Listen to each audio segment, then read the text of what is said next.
In this video, I'm going to take apart the Galaxy S7 Edge and talk about repairability. Plus, we're going to cut open the heat pipe, which they're calling liquid cooling, and at the end I have some interesting stuff to show you with the camera, so buckle up.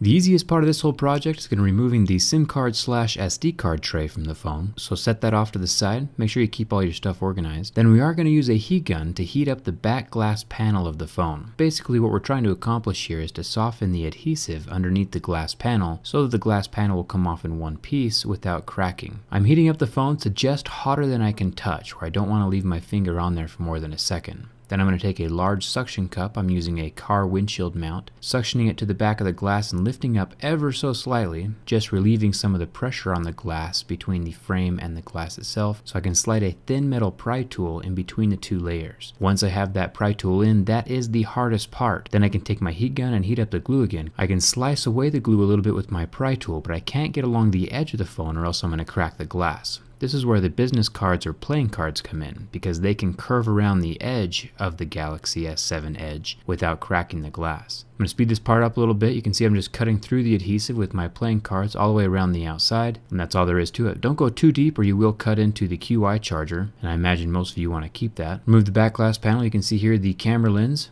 You can just push those through. That's how those are replaced. Then there are 12 screws holding down the back frame. I will link all the parts and tools down in the video description right below that like button. There's this nifty little piece of gold tape. I have no idea what it does, but it's probably important, so set that off to the side where you can remember where it is. Then there's a bunch of little plastic pieces around the edge of the phone. They lock together like little puzzles. So I'm going to snap off this top piece and set that off to the side next to the screws. Then the QI charger panel and plastic will lift off from the back of the phone as well. It just unsnaps from the bottom plastic piece. You can see here the contact points of how the QI charger charges the battery through the motherboard. I'm going to unplug the battery now so that there's not any electricity coursing through the board. Here's the power button cable, the screen ribbon cable, and then here's the volume rocker cable as well.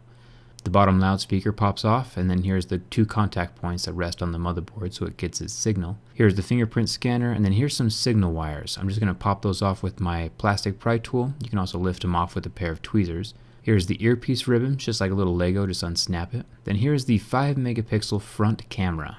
It's a cute little guy. Set that off to the side. Here's for the front sensors.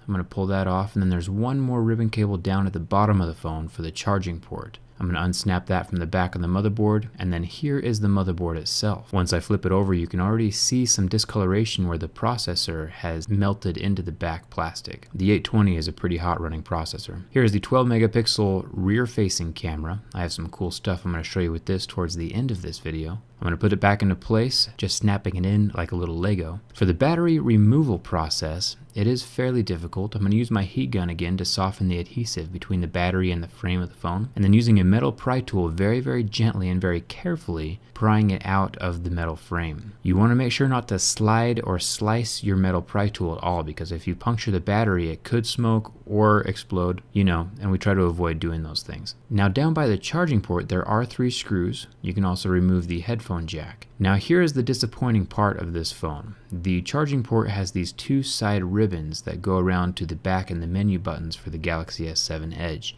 and these are tacked underneath the screen. So in order to remove the charging port, you will have to remove the screen. And the bad thing about that is that the Galaxy S7 Edge has the edge on the AMOLED, and that is near impossible to remove from the frame without damaging it permanently. So a charging port repair is pretty impossible with this phone unless you're doing a screen repair at the same time. To remove the screen from the frame, you're going to use the same process that you use for the back of the phone with playing cards and heat. It will destroy the old screen though, so make sure that you do have a working replacement. A glass-only screen repair for this phone would honestly be the best option with this phone, but those liquid nitrogen machines cost thousands of dollars. My dry ice trick only works with iPhones and not Samsung devices. Hopefully the screen on the regular Galaxy S7 is easier to replace. We'll find out when I do my teardown this week. So let's do something fun. We're going to jump in and take apart that heat pipe that sits on top of the Snapdragon 820 processor. I'm going to take my razor blade and slice into it and lift up the copper so we can see the insides. So a heat pipe basically has some vapor inside. This particular heat pipe, there isn't any visible liquid like there was with the Sony Xperia Z5 Premium. We could see a little bit of liquid inside of that one. This one is more similar to the Lumia 950 XL, where there's no liquid inside. So here's a poll question for you. There's going to be a little icon that pops up in the corner of this video. Should a heat pipe inside a cell phone be called liquid cooling when there isn't any visible liquid? Go ahead and respond to that quiz and we'll see what the consensus is. Inside the heat pipe there are these little copper strands that essentially wick the vapor inside of the tube from one end to the other as it heats up. So it does work as a glorified heatsink. I'm going to put it all back together and it is good as new. Hit that subscribe button if you've enjoyed this video so far. I'm going to put the tape back on top with the little foam heat transfer bits, and then we can start putting the phone back together again. I'm going to put the headphone jack back in by the charging port, and then snap the charging port ribbon cable back into the bottom of the motherboard. Set that back into place, making sure to get all the wires and stuff out from underneath it. That includes the two up by the earpiece, the volume rockers, and the power button connector as well. I'm going to snap all those back into place, making sure that I can feel them click in underneath my finger, just like a little Lego snapping in. Same thing with the fingerprint scanner